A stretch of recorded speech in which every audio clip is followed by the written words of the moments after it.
అటు తన కొడుకు ఎలాంటి తప్పు చేయలేదంటున్నారు కేంద్ర మంత్రి బండి సంజయ్. చట్టం ముందు అందరూ సమానమే అన్నారు ఆయన.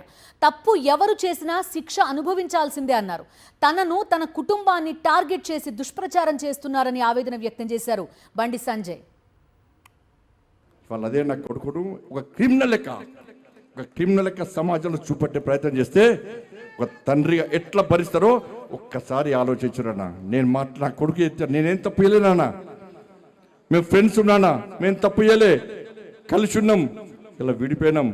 నేను ఏ తప్పు చేయలే, నిజాయితీగా బయటికి వస్తా అని చెప్పి ఇలా నా కొడుకు చెప్పాక నేను సమర్థిస్తలేనన్నా. తప్పు ఎవడు చేసినా కూడా నా కొడుకైనా సరే ఎవడైనా సరే చట్టం ముందు సమానులే. నా కొడుకు తప్పు చేస్తే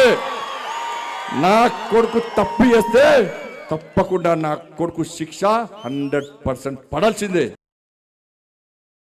వాళ్ళదే నా కొడుకును ఒక క్రిమినల్ లెక్క సమాజంలో చూపెట్టే ప్రయత్నం చేస్తే ఒక తండ్రిగా ఎట్లా భరిస్తారో ఒక్కసారి ఆలోచించురన్నా.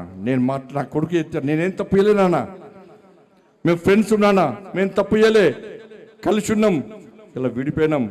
నేను ఏ తప్పు చేయలే, నిజాయితీగా బయటికి వస్తా అని చెప్పి ఇలా నా కొడుకు చెప్పాక నేను సమర్థిస్తలేనన్నా. తప్పు ఎవడు చేసినా కూడా నా కొడుకైనా సరే ఎవడైనా సరే చట్టం ముందు సమానులే. నా కొడుకు తప్పు చేస్తే తప్పకుండా నా కొడుకు శిక్ష 100% పడాల్సిందే. ఆంజనేయ స్వామికి నిప్పు పెడితే అదే నిప్పుపై లంకను మొత్తం ఎట్లా దానం చేసిందో ఇలా బండి సంజయ్ని గెలికిరి వాళ్ళ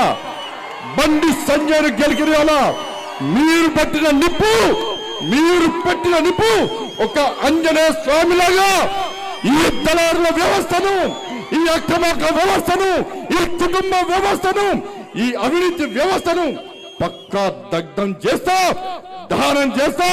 ఇదే కాషాపు జెండా పడతా తెలంగాణ మొత్తం చుట్టుముట్టి ఈ రోజు ఎవరైతే కుట్రలు చేస్తుండో, ఎవరైతే కుతంత్రాలు చేస్తుండో, ఎవరైతే నా కుటుంబాన్ని బజార్లో వరేసిండో, ఎవరైతే నా కార్యకర్తల లోపల ఆవేదన రగిలించిండో, నా పార్టీని ఇబ్బంది పెట్టిండో, నా కార్యకర్తలను ఇబ్బంది పెట్టిండో, ఏ ఒక్క వ్యక్తిని కూడా విడిచిపెట్టే ప్రసక్తి లేదన్నా.